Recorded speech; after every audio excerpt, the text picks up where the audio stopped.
नमस्कार दोस्तों, डेट है आज की 18 मार्च 2023 और स्वागत है आपका एडिटोरियल डिस्कशन में। आज टोटल 4 इश्यूज हम डिस्कस करेंगे। एक तो देखो द हिंदू का है, बाकी 3 अलग अलग न्यूज़पेपर से। सबसे पहले आर्टिकल डिस्कस करेंगे इंफ्रास्ट्रक्चर डेवलपमेंट से संबंधित, अच्छा आर्टिकल है। उसके बाद एक आर्टिकल हम डिस्कस करेंगे हिंदू का ही, गवर्नर जो एसेंट नहीं देते, इसी इशू से संबंधित। ज़्यादा इंपॉर्टेंट आर्टिकल नहीं है, एवरग्रीन सा आर्टिकल है। गवर्नर काफ़ी समय से ऐसा करते हैं, तेलंगाना का इशू नया सुर्खियों में आया है, लेकिन जो भी नई चीज़ें हैं, 2-3 पॉइंट नए हैं, वो डिस्कस कर लेंगे। तीसरा आर्टिकल डिस्कस करेंगे हम डेली पायोनियर का। ग्लोबल इंस्टीट्यूशंस अपना ट्रस्ट खोते जा रहे हैं, इनइफेक्टिव साबित हो रहे हैं। नया गवर्नेंस मॉडल हमें चाहिए वर्ल्ड में जो ग्लोबल इश्यूज हैं उन्हें टैकल करने के लिए। और सबसे लास्ट में हम डिस्कस करेंगे मीडिया एथिक्स से संबंधित एक टॉपिक। डिस्कशन स्टार्ट करें उससे पहले बर्ट्रैंड रसेल का एक कोट है, the hardest thing in life is which bridge to cross and which to burn. ये जो कोट है देखो, ये मोटिवेशनल भी है और एथिक्स में भी क्वेश्चन पूछा जा सकता है। मतलब देखो, आप आईएएस की तैयारी कर रहे हो, अभी जो सीनियर एस्पायरेंट्स हैं वो तो अभी तक सीख ही गए होंगे कि एग्जाम को क्लियर करने के लिए देखो मेहनत तो चाहिए ही, लेकिन स्मार्ट वर्क, स्मार्ट डिसीजंस लेना ये बहुत ज़्यादा इंपॉर्टेंट है। जैसे कौन सी बुक पढ़नी है, क्या करना है, क्या नहीं करना, क्या अवॉइड करना है, किस पर ज़्यादा फोकस करना है, ये चीज़ें ठीक ढंग से डिसाइड करना बहुत ज़्यादा ज़रूरी है। Hardest thing in life is which bridge to cross and which to burn. मतलब कौन सा ब्रिज आप क्रॉस करना चाहते हो, कौन सी बुक आप पढ़ना चाहते हो, कौन सा टेस्ट आप लगाना चाहते हो। और देखो, इसका कोई ज़रूरी नहीं कि हाँ इसके लिए कोई कोचिंग वगैरह की आवश्यकता होती है, बिल्कुल भी नहीं। देखो, एक तो हम ये हैं सेल्फ लर्निंग से सीखते हैं। जब मैं एस्पायरेंट था तो बहुत सेल्फ लर्निंग से सीखा करता था, हिट एंड ट्रायल से। कोई चीज़ ट्राई की, नहीं मेरे लिए सूटेबल है तो तुरंत उसे छोड़ दिया। हालांकि देखो, सेल्फ लर्निंग में ना कई बार टाइम का लॉस हो जाता है। जैसे 3 दिन एक बुक पढ़ी, बाद में समझ में आया कि बुक काम की नहीं है, तो फिर उसे छोड़ा, तो इससे टाइम का लॉस हो जाता है। तो दूसरों की गलतियों से सीख सकते हैं, खुद की गलतियों से सीख सकते हैं, या फिर जब डिसीजन लें, जैसे PYQ है। PYQ एक कंपास की तरह है। मतलब जो भी आप डिसाइड करो तैयारी से संबंधित, PYQ देख के डिसाइड करो कि यूपीएससी कैसे पेपर पूछ रही है, क्या इस बुक से ये पेपर कवर होता है, क्या मेरा पढ़ने का तरीका सही है, मैं पुराने क्वेश्चन सोल्व कर पा रहा हूँ या फिर कर पा रही हूँ। तो ये सब चीज़ें आपको सिखाती हैं, आपको कैपेबल बनाती हैं कि आपको कौन सा ब्रिज क्रॉस करना है, कौन सा डिसीजन लेना है, कौन सा मटेरियल चूज करना है, किसको अवॉइड करना है। सबके लिए देखो एक स्ट्रेटजी, एक नोट्स नहीं हो सकते। एक स्ट्रेटजी एक पर्सन के लिए सूटेबल है, उसकी स्ट्रेंथ के हिसाब से वही स्ट्रेटजी दूसरे पर्सन के लिए सूटेबल हो कोई ज़रूरी नहीं है। समझ गए? एक मटेरियल किसी पर्सन के लिए ज़रूरी है, कोई ज़रूरी नहीं वो सबके लिए अच्छा हो सकता है किसी पर्सन के लिए वो कंटेंट, वो नोट्स फिट ना बैठते हों। तो आप इतने कैपेबल तो जरूर बनो कम से कम कि अपनी स्ट्रेंथ और वीकनेस के हिसाब से डिसाइड कर सको कि मेरे लिए क्या सूटेबल है और कैसे सक्षम बन सकते हो। फिर से बोलता हूं, PYQ, इसके लिए PYQ सबसे बड़ा कंपास है। अब चलिए डिस्कशन स्टार्ट करते हैं। First important article infrastructure development से संबंधित है। आप GS पेपर 3 के इस टॉपिक से आर्टिकल को रिलेट कर सकते हो। देखो, आज के समय में देश की इकोनॉमी को आगे ले जाने के लिए इंफ्रास्ट्रक्चर डेवलपमेंट बहुत ज़्यादा ज़रूरी है। सरकार तो ये मानती है इंफ्रास्ट्रक्चर को डेवलप करना एक प्रकार से मैजिक बुलेट है। मतलब इसकी सहायता से सब कुछ ठीक हो जाएगा, पॉवर्टी ख़त्म हो जाएगी, क्योंकि लोगों को जॉब्स मिलेगी जितना ज़्यादा इंफ्रास्ट्रक्चर बढ़िया डेवलप होगा। इसके साथ साथ GDP एक्सपेंड होगी। क्यों? क्योंकि इकोनॉमिक एक्टिविटीज़ ज़्यादा होंगी, सामान को एक स्थान से दूसरे स्थान पर ले जाना आसान है। इसी वजह से इंफ्रास्ट्रक्चर डेवलपमेंट एक प्रकार से ना बैरोमीटर है। किसी भी देश में प्रोग्रेस को मेजर करना होना तो ये देखा जाता है कि इंफ्रास्ट्रक्चर कैसा है। जैसे चाइना में जब एकदम से इंफ्रास्ट्रक्चर डेवलप हुआ तो लोगों ने माना कि हाँ भाई, चाइना का राइज हो चुका है। उससे पहले US के इंफ्रास्ट्रक्चर की काफ़ी तारीफ हुआ करती थी। तो सरकार इंफ्रास्ट्रक्चर डेवलपमेंट पे फोकस कर रही है। लेकिन देखो, इंफ्रास्ट्रक्चर को डेवलप करने के लिए क्या चाहिए? पैसा चाहिए। आपको रेल डेवलप करना है, बढ़िया बढ़िया हाईवे डेवलप करने हैं, तो क्या चाहिए? पैसा चाहिए, रेवेन्यू चाहिए। अब एक तरीका तो सीधा सीधा ये हो सकता है कि सरकार रेवेन्यू कमाए जनता से, जनता के ऊपर टैक्स लगा के, जो कि सरकार करती भी है। लेकिन देखो उस रेवेन्यू से सरकार जब इंफ्रास्ट्रक्चर डेवलप करती है ना, तो बहुत धीरे धीरे इंफ्रास्ट्रक्चर डेवलप होता है, क्योंकि हमारे जैसी डेवलपिंग कंट्रीज में, इमर्जिंग इकोनॉमीज में सरकार को इतना रेवेन्यू हासिल नहीं होता टैक्स से, तो लिमिटेशन आ जाती है सरकार के ऊपर कि कितना वो इंफ्रास्ट्रक्चर डेवलप करें। समझ गए?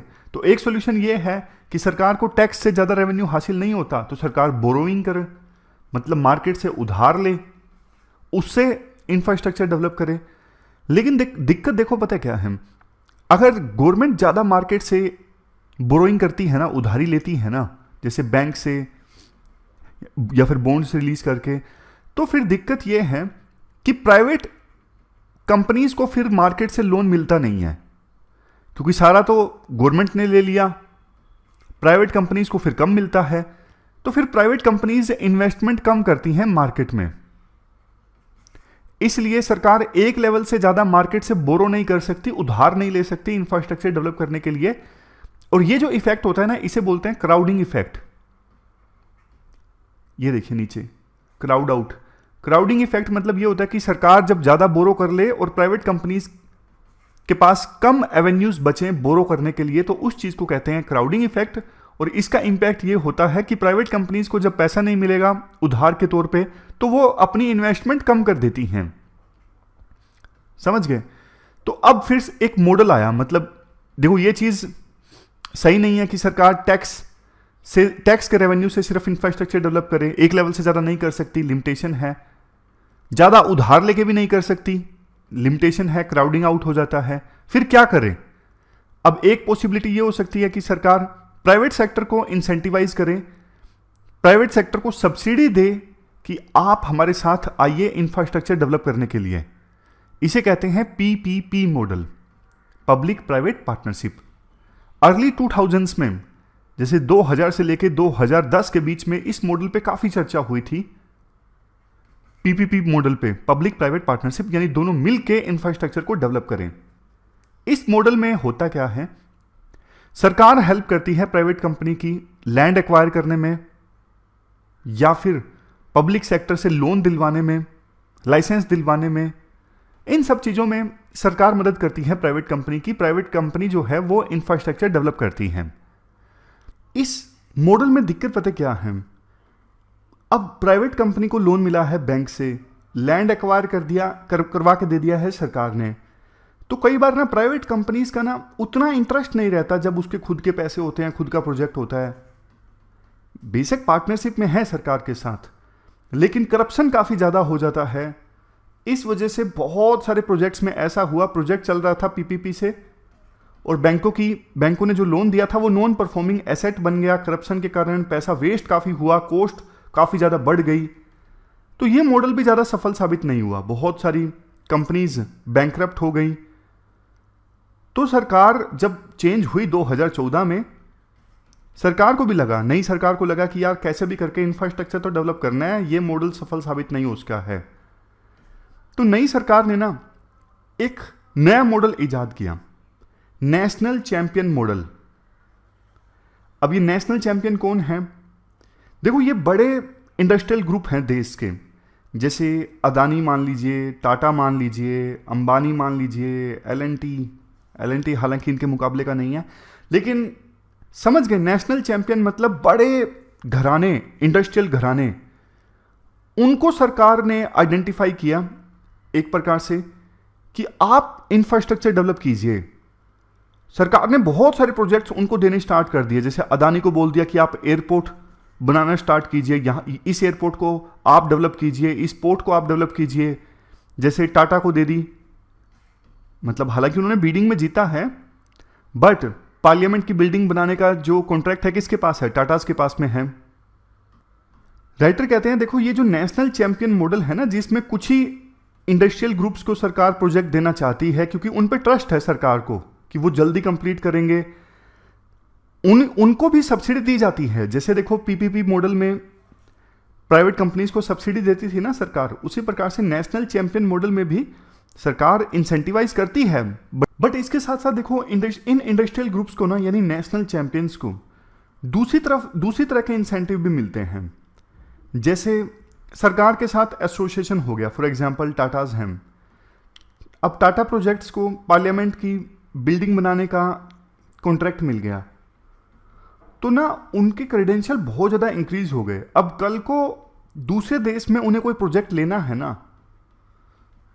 तो उनकी रेपुटेशन इंक्रीज हो गई। पार्लियामेंट की, इंडिया में पार्लियामेंट की बिल्डिंग बना के कल को किसी दूसरे देश में कोई प्रोजेक्ट लेना हो तो ज़्यादा चांसेस हैं प्रोजेक्ट मिलने के, क्योंकि उन्होंने अपने क्रेडेंशियल से इंक्रीज कर लिए। सरकार के साथ एसोसिएट होकर सरकार की बड़े प्रोजेक्ट, सरकार की बिल्डिंग्स बना के, या फिर जो भी इंफ्रास्ट्रक्चर प्रोजेक्ट्स हैं उनको डेवलप करके। नेक्स्ट फायदा ये होता है इन बड़े इंडस्ट्रियल ग्रुप्स को, क्योंकि वो सरकार के प्रोजेक्ट्स डेवलप कर रहे हैं, ट्रस्ट इंक्रीज हो जाता है। कल को वो एक्सटर्नल क्रेडिटर से, फॉर एग्जांपल किसी विदेशी बैंक से लोन लेना चाहते हैं तो वो लोन भी मिल जाता है। वो दिखा सकते हैं कि देखो हम भारत सरकार के साथ मिलकर काम कर रहे हैं ये प्रोजेक्ट डेवलप करने के लिए। तो जो एक्सटर्नल क्रेडिटर है ना, विदेशी बैंक है फॉर एग्जांपल, उन्हें ट्रस्ट करके लोन दे देता है। ये फायदा होता है इन बड़े इंडस्ट्रियल ग्रुप्स को, जैसे अदानी को। अदानी ने इतना सारा लोन ले रखा है, वो ये जाके बोलते हैं ना कि देखो हम भारत सरकार के लिए काम कर रहे हैं, हम भारत सरकार के पोर्ट्स को डेवलप कर रहे हैं। अब लेकिन देखो इस नेशनल चैंपियन मॉडल के ना नुकसान भी हैं। फर्स्ट, जब ये बड़े इंडस्ट्रियल ग्रुप्स सरकार के साथ मिलकर काम करते हैं ना, तो जो रेगुलेटर्स हैं वो फिर इन इंडस्ट्रियल ग्रुप्स पे ध्यान देना छोड़ देते हैं। उन्हें लगता है कि यार इनकी तो सरकार के साथ सीधी पैठ है, सरकार के साथ मिलकर काम कर रहे हैं, तो ये तो बहुत बड़े हैं, ये फेल नहीं हो सकते। जैसे अदानी के साथ हुआ, अदानी भारत सरकार के साथ मिलकर काम कर रही है इतने सारे प्रोजेक्ट्स पे, तो सेबी समेत दूसरे रेगुलेटर्स का ज़्यादा अच्छा रेगुलेशन था नहीं अदानी पे। उन्हें लगा कि ये इतनी बड़ी कंपनी है, ये थोड़ी ना फेल होगी, इस पे क्या ही ध्यान दें। तो यहां पे कमी रहने की संभावना है कि नेशनल जो चैंपियंस हैं यानी बड़े इंडस्ट्रियल ग्रुप्स हैं उन पर फिर रेगुलेटर्स ध्यान देना छोड़ दें। दूसरा, अगर देखो सारे प्रोजेक्ट यही 3-4 इंडस्ट्रियल ग्रुप बनाएंगे, मान लीजिए यही नेशनल चैंपियंस हैं, तो कल को ना इनकी मोनोपोली हो जाएगी। कंपटीशन जब हमेशा होता है ना तो एफिशिएंसी आती है, प्रोडक्टिविटी इंक्रीज होती है, लेकिन सब कुछ इन्हीं 3-4 या फिर ज़्यादा कुछ इंडस्ट्रियल ग्रुप्स के हाथ में रहेगा तो फिर एफिशिएंसी नहीं आएगी। अब नेक्स्ट पॉइंट देखो ये है, क्योंकि ये जो इंफ्रास्ट्रक्चर प्रोजेक्ट्स है ना वो समय लेते हैं कैश फ्लो जनरेट करने में। तो मान लीजिए कोई प्रोजेक्ट इस्टेब्लिश किया गया, एयरपोर्ट मान लीजिए अदानी के द्वारा, उसमें कैश फ्लो जनरेट नहीं हो रहा है 10 सालों तक, तो 10 सालों तक सरकार को इंसेंटिवाइज करना होगा अदानी को। अब देखो इतने लंबे लंबे समय तक सरकार इन नेशनल चैंपियंस को यानी बड़े इंडस्ट्रियल ग्रुप्स को इंसेंटिवाइज करती जाएगी, एडिशनल कैश फ्लो देती जाएगी, क्रेडिट दिलवाती जाएगी बैंक से, तो ना देश इंडस्ट्रियल ओलिगार्की में कन्वर्ट हो सकता है। इंडस्ट्रियल ओलिगार्की मतलब कुछ ही इंडस्ट्रीज का बोलबाला, कुछ ही इंडस्ट्रियल ग्रुप्स का दबदबा, डोमिनेशन, उनकी मोनोपोली, जिसका मतलब पॉलिटिक्स में भी इंटरफेयर, उनके हाथ में इकोनॉमिक पावर, पॉलिटिकल पावर, ऐसी सिचुएशन आ सकती है।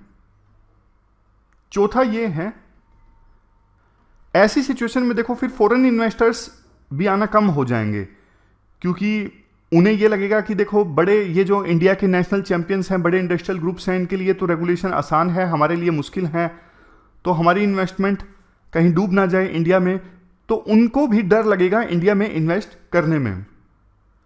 तो राइटर ये सजेस्ट करते हैं, देखो ये जो नेशनल चैंपियन मॉडल है ना, इसमें सरकार को एक बात ध्यान देने की आवश्यकता है। सरकार का ये मानना कि एक बार रोड, रेलवेज, एयरपोर्ट्स ये सब डेवलप हो गए तो इन्वेस्टमेंट अपने आप आने लगेगी, देखो ऐसा नहीं है। अगर ऐसा होता तो पावर सेक्टर में प्रॉब्लम्स ही नहीं होती। पावर सेक्टर की जो प्रॉब्लम्स है ना, वो ऐसा नहीं है कि पावर जनरेट वाली कंपनीज पावर नहीं जनरेट कर पा रही हैं, दिक्कत यह है पावर डिस्ट्रीब्यूट करने वाली जो कंपनीज है ना, पेमेंट्स को नहीं रिकवर कर पा रही हैं। तो मॉडल ऐसा होना चाहिए जिसमें जो कंपनीज हैं वो आसानी से अपना जो लागत आई है उसे रिकवर कर सकें। तो ये नेशनल चैंपियन मॉडल की हमने बात की।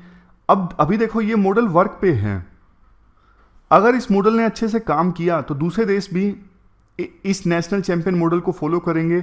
अगर मॉडल ने काम नहीं किया तो फिर वो ये देखेंगे कि क्या गलती नहीं करनी है, फेलियर वाला मॉडल साबित होगा या सफलता वाला, वो आने वाले समय में देखने को मिलेगा, लेकिन फायदे नुकसान हमने थोड़ा डिस्कस किया इस मॉडल के। अब चलते हैं आगे। इसके बाद नेक्स्ट आर्टिकल तो देखो गवर्नर से ही संबंधित है। आप जीएस पेपर सेकंड के इस टॉपिक से आर्टिकल को रिलेट कर सकते हो। पॉइंट्स देखो इसमें बहुत ज़्यादा नए नहीं हैं बताने के लिए। गवर्नर के पास जब भी कोई बिल जाता है ना स्टेट लेजिस्लेटिव असेंबली से पास होकर, तो क्या करना होता है गवर्नर को? या तो देखो वो उस बिल को एसेंट दे दें अपनी, या फिर बिल को डिक्लाइन कर दें, या फिर रिकंसीडर करने के लिए भेज दें असेंबली के पास में, और स्टेट लेजिस्लेटिव असेंबली उस बिल को रिकंसीडर करके वापस गवर्नर के पास भेज सकती है, तो गवर्नर उसे एक्सेप्ट करना ही पड़ता है, कोई चारा नहीं है। या फिर गवर्नर बिल को रख सकते हैं प्रेसिडेंट से कंसल्ट करने के लिए। ये ऑप्शंस होते हैं गवर्नर के पास में। लेकिन ना हमारे संविधान निर्माताओं ने गलती कर दी, उन्होंने ना टाइमलाइन नहीं रखी कि गवर्नर को कितने समय तक बिल वापस भेजना है कंसीडर करके, मतलब साइन करना है, वापस लौटाना है, जो भी उन्होंने डिसीजन लेना है कितने समय के अंदर अंदर लेना है, ये नहीं लिखा साफ साफ संविधान निर्माताओं ने। तो इसी का फायदा गवर्नर कई बार उठाते हैं। गवर्नर जानबूझ के लटकाते रहते हैं, मतलब जैसे साइन ही नहीं किया, 1 साल हो गए, 2 साल हो गए, 3 साल हो गए, काइंड ऑफ वो बिल को रिजेक्ट करने के समान ही है ना। लूप होल का फायदा उठाया जाता है गवर्नर के द्वारा, और खास करके उन स्टेट्स में जिसमें ओपोजिशन पार्टी की सरकार होती है। जैसे अभी तमिलनाडु मान लीजिए, वहां पे मिस्टर रवि जो राज्यपाल हैं उनके ऊपर आरोप लगते हैं कि वो सरकार के अंदर इंटरफेयर करते हैं, क्वेश्चंस रेज करते हैं। तेलंगाना में मान लीजिए केसीआर मुख्यमंत्री हैं, तो जो गवर्नर हैं उनके ऊपर आरोप लगते हैं कि वो जल्दी से साइन नहीं कर रहे हैं बिल्स पे, और इसकी वजह से जो लेजिस्लेटिव एजेंडा है वो रुका हुआ है। तो इसको लेके ना तेलंगाना की जो सरकार है वो सुप्रीम कोर्ट में चली गई कि आप गवर्नर को आदेश दीजिए कि जो भी बिल लेजिस्लेटिव असेंबली से गए हैं साइन होने के लिए वो जल्दी जल्दी साइन हो। तेलंगाना के गवर्नर की सरकार, राज्यपाल ये कहती हैं कि मुझे बायकॉट किया जा रहा है, चीफ सेक्रेटरी मुझसे मिलने के लिए नहीं आई, मैं जो बात बोलती हूँ, फ़ोन करती हूँ, सीएम ऑफिस मेरा फ़ोन नहीं उठाता, तो मुझे पूरी तरह से बायकॉट कर दिया गया है। ये आरोप है गवर्नर का। तो राइटर ये कहते हैं कि देखो गवर्नर को बायकॉट किया गया है वो एक अलग इशू है, लेकिन उनकी जो संवैधानिक ड्यूटी है कि उनको बिल पे साइन करना है या फिर रिकंसीडर करने के लिए भेजना है, वो अपनी संवैधानिक ड्यूटी परफॉर्म करने से इनकार नहीं कर सकती। जो भी एक्शन उन्हें लेना है जल्दी लेना चाहिए, बिल को रोक के नहीं रखना चाहिए। अब देखो एक इंपॉर्टेंट बात यहां पे ये है, आज से कुछ समय पहले सुप्रीम कोर्ट के पास ऐसी कोई पिटीशन जाती ना कि आप गवर्नर को आदेश दीजिए, तो सुप्रीम कोर्ट ना उस पिटीशन को डस्टबिन में डाल देता कि नहीं नहीं गवर्नर को हम आदेश नहीं दे सकते। बट आज के समय में गवर्नर का जो पद है इतना ज्यादा पॉलिटिसाइज हो चुका है कि सुप्रीम कोर्ट भी इस पिटीशन पे मतलब सुनवाई को तैयार हो गया है। यानी सुप्रीम कोर्ट भी मानता है कि गवर्नर की पोस्ट बहुत ज्यादा पॉलिटिसाइज हो गई है, इसलिए सुप्रीम कोर्ट अब इस पे अपना वर्डिक्ट देगा, जजमेंट देगा। पता नहीं क्या निकल के आएगा वर्डिक्ट, क्या वो तेलंगाना की राज्यपाल को ऑर्डर देते हैं या फिर नहीं देते हैं। लेकिन देखो बात वही है कि सुप्रीम कोर्ट इस मोड पे आ गया है, कम से कम वो सुनवाई करने को तैयार हो गया है। लास्ट में 2 सजेशंस राइटर देते हैं। पहला सजेशन, देखो जो ये चीज़ है ना कि गवर्नर या तो बिल को एक्सेप्ट कर सकते हैं या डिक्लाइन कर सकते हैं या फिर रिकंसिडरेशन के लिए भेज सकते हैं या फिर प्रेसिडेंट के कंसल्ट करने के लिए रिजर्व कर सकते हैं। ये जो काम है ना गवर्नर को कभी भी अपनी विम्स एंड फैंसीज के हिसाब से नहीं करना होता, अपनी मर्जी के हिसाब से नहीं करना होता, लॉजिक और रैशनैलिटी के हिसाब से करना होता है।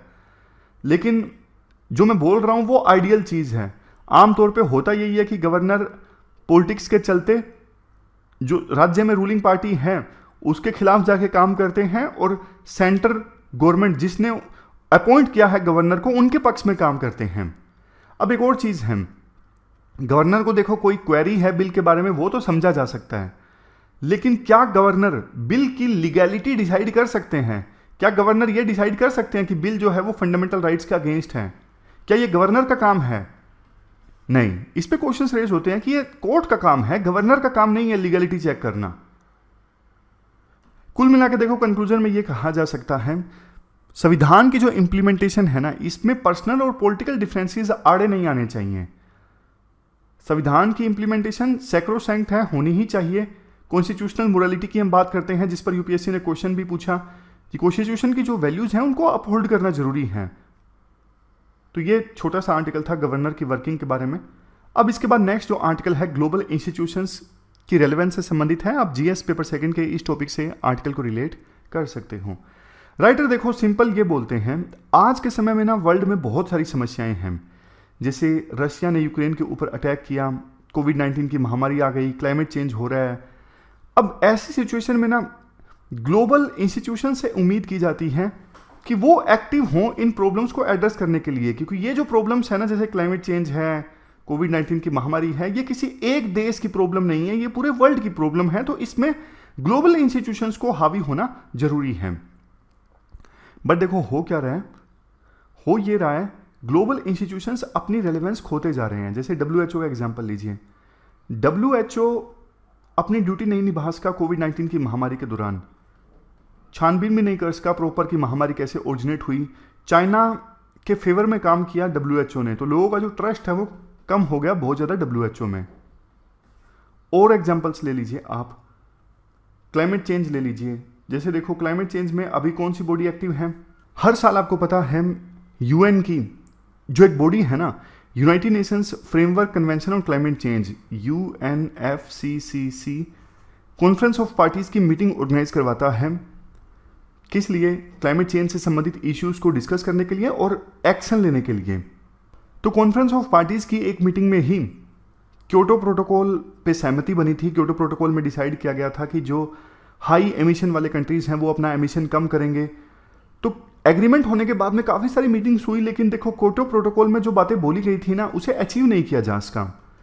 एक बात ये भी बोला गया था इसी कॉन्फ्रेंस ऑफ पार्टीज की एक मीटिंग में, जो कि $100 बिलियन देंगे डेवलपिंग कंट्रीज को, क्योंकि मेजरली डेवलप कंट्रीज ही रिस्पॉन्सिबल हैं अभी जो क्लाइमेट चेंज हो रहा है उसके लिए, ऑलरेडी जो इतना ज़्यादा ग्लोबल वार्मिंग हो रहा है उसके लिए। तो क्या डेवलप कंट्रीज पैसा देते हैं कमिटमेंट के अनुसार? नहीं देते। तो क्या ग्लोबल इंस्टीट्यूशंस कुछ कर पाए हैं? नहीं कर पाए। एक और चीज़ देख लीजिए आप, जब देखो कोविड-19 की महामारी आई तो WTO में गुहार लगाई गई थी इंडिया साउथ अफ्रीका के द्वारा कि देखो कोविड-19 की जो वैक्सीन्स हैं, इक्विपमेंट्स हैं, इन पर आप पेटेंट को हटा लीजिए ताकि सस्ती कोविड-19 की वैक्सीन्स उपलब्ध हों। तो क्या इस पर कोई सहमति बनी? अभी तक नहीं बनी है। मतलब महामारी में भी पैसा कमाना है, WTO ने कोई एक्शन नहीं लिया। लास्ट में राइटर ये कहते हैं, देखो ज़्यादातर जो ये ग्लोबल इंस्टीट्यूशंस हैं ना, ये 75 साल से भी पुराने हैं। अब ये अपना ट्रस्ट खो चुके हैं, इनमें विभिन्न देशों का जो विश्वास है वो रहा नहीं है। बड़ी बड़ी बातें बोली जाती हैं जैसे international brotherhood, peace, development, cooperation, लेकिन डेवलप कंट्रीज खुद ही इन चीज़ों को नहीं मानते, ये चीज़ें सिर्फ पेपर में रह गई हैं। इसीलिए प्रधानमंत्री मोदी ने कहा कि जो ग्लोबल इंस्टीट्यूशंस हैं वो फाइनेंशियल क्राइसिस या फिर दूसरी प्रॉब्लम्स को टैकल करने में पूरी तरह से असफल साबित हुए हैं। अभी देखो आवश्यकता ये है कि वर्ल्ड को मोटिवेट किया जाए कि ये जो ग्लोबल प्रॉब्लम्स है ना, जैसे financial instability, terrorism, conflicts, food and energy insecurity in the world, in problems को एड्रेस करने के लिए कोई नया गवर्नेंस मॉडल होना चाहिए। ग्लोबल गवर्नेंस मॉडल, कैसे इन प्रॉब्लम्स को हैंडल किया जाए। तो ये पूरा आर्टिकल हमने डिस्कस किया ग्लोबल इंस्टीट्यूशंस में विश्वास से संबंधित। अगला जो आर्टिकल हम डिस्कस करेंगे वो मीडिया एथिक्स से संबंधित डिस्कस करेंगे। सबसे पहले बात करते हैं बेसिक इंट्रोडक्शन की। देखो जैसा आपको पता है, डेमोक्रेसी में मीडिया का रोल 4th पिलर की तरह होता है, लेकिन वो बात अलग है। कुछ एक्सपर्ट्स आज के समय में बोलते हैं मीडिया का काम 4th पिलर के बजाय 4th पिलर की तरह हो रहा है। ऑलरेडी जो 3 पिलर्स हैं उनको कमजोर करने का काम मीडिया कर रही है। इंडिया में तो मीडिया इतना नीचे गिर चुकी है, इतने नीचे गिर चुकी है कि शायद और नीचे गिरेगी तो तेल मिल जाएगा, ऑयल तक पहुंच जाएगी। खैर, इंट्रोडक्शन में ये कहा जाता है डेमोक्रेसी में मीडिया का बहुत इंपॉर्टेंट रोल है। लोगों को जागरूक करना नेशनल और इंटरनेशनल इवेंट्स के बारे में, और फ्रीली इंफॉर्मेशन मिलती है लोगों को मीडिया के माध्यम से। सरकार की अकाउंटेबिलिटी फिक्स करना ये भी मीडिया का काम है। मीडिया को फ्रीडम हासिल है देश के संविधान के आर्टिकल 19 सेक्शन 1 क्लास ए से। फंडामेंटल ऑब्जेक्टिव जर्नलिज्म का ये होता है लोगों को न्यूज़ प्रोवाइड करना, व्यूज़, कमेंट्स, इंफॉर्मेशन प्रोवाइड करना उन मामलों पर जो कि पब्लिक इंटरेस्ट के हैं। मीडिया का ये भी काम बनता है कि वो एक्यूरेटली काम करे, गलत इंफॉर्मेशन ना दे, बिना बायस्ड होकर काम करें और डिसेंट लैंग्वेज इस्तेमाल करें लोगों को न्यूज़ प्रोवाइड करते वक्त। अगर देखो यूपीएससी क्वेश्चन पूछ लेती है what are the duties of media, तो आप ये सब पॉइंट्स लिख सकते हो। हेल्दी डेमोक्रेसी को शेप करना, लोगों को सोशियो पॉलिटिको इकोनॉमिक कंडीशंस के बारे में बताना जो फिलहाल के समय में एग्जिस्ट कर रही हैं, एक मिरर के तौर पे काम करना, समाज में जो भी हार्श रियलिटीज़ हैं, सच कड़वा होता है लेकिन आईना दिखाना, सिटीजन्स को अनबाइस्ड इंफॉर्मेशन प्रोवाइड करना, जनता की थिंकिंग प्रोसेस को शेप करने में मदद करना, पॉलिटिशियंस को याद दिलाना अनफुलफिल्ड वादों के बारे में, और हर एक उस एक्शन को क्रिटिसाइज करना जो स्पिरिट ऑफ जस्टिस के अगेंस्ट हैं। पॉलिटिक्स में या फिर किसी भी जगह पे जो अनफेयर या फिर करप्ट प्रैक्टिसेस हैं उनको उजागर करना, समाज में देश में यूनिटी एंड ब्रदरहुड को प्रमोट करना, और सबसे लास्ट में डेमोक्रेटिक सिस्टम की कमियों को भी उजागर करना। ये सब ड्यूटीज़ हैं मीडिया की। ये सब देखो कोर प्रिंसिपल्स हैं जर्नलिज्म के। सबसे पहले ट्रूथ एंड एक्यूरेसी, दूसरे नंबर पे इंडिपेंडेंस, इंडिपेंडेंट होकर काम करना चाहिए जर्नलिस्ट को, बिना किसी के दबाव में आए, ना तो अपनी ऑर्गेनाइजेशन के दबाव में आए। कई बार देखो न्यूज चैनल्स भी जर्नलिस्ट को, रिपोर्टर्स को दबाने की कोशिश करते हैं कि आप ये मत कवर कीजिए, तो ये मीडिया एथिक्स के अगेंस्ट है, जर्नलिज्म के कोर प्रिंसिपल्स के अगेंस्ट है। जर्नलिस्ट को हर एक न्यूज़ को वेरीफाई करना चाहिए। इसके अलावा फेयरनेस एंड इम्पार्शियलिटी, सभी लोगों को इक्वल अधिकार दिया जाए बोलने का। काफ़ी बार मीडिया देखो क्या करता है, एक तरफा न्यूज़ कवर करता है, और इवन काफ़ी बार तो डिबेट भी एक तरफा होती है।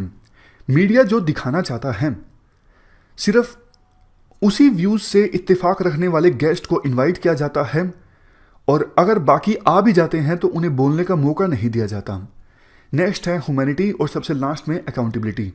तो ये सब जर्नलिज्म के कोर प्रिंसिपल्स हैं। अगर यूपीएससी पूछ लेती है कि जर्नलिज्म के कोर प्रिंसिपल्स क्या हैं, तो आप ये 5 याद रख लीजिए।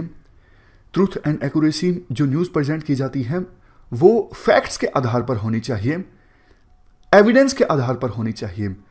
दूसरे नंबर पे इंडिपेंडेंस, तीसरे नंबर पे फेयरनेस एंड इम्पार्शियलिटी, इसके बाद ह्यूमैनिटी, और सबसे लास्ट में अकाउंटेबिलिटी।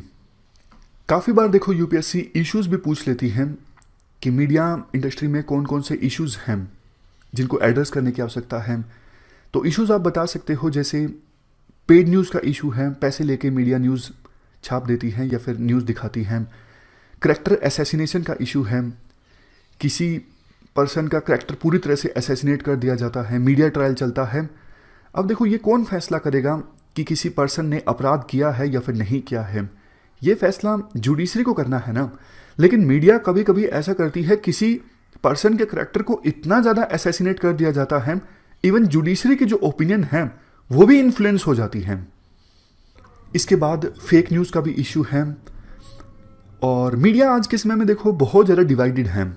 कुछ न्यूज़ चैनल्स ऐसे हैं जो गवर्नमेंट के इशारों पर काम करते हैं, मतलब ऐसी न्यूज़ दिखाते हैं जो गवर्नमेंट को फेवर करती हैं, और कुछ मीडिया चैनल्स ऐसे हैं जो एक तरफा सरकार के अगेंस्ट बोलते हैं। कोई भी बात हो बिल्कुल ऐसे प्रेजेंट करते हैं जैसे सरकार तो कुछ सही कर ही नहीं रही है, सरकार सब कुछ गलत ही कर रही है।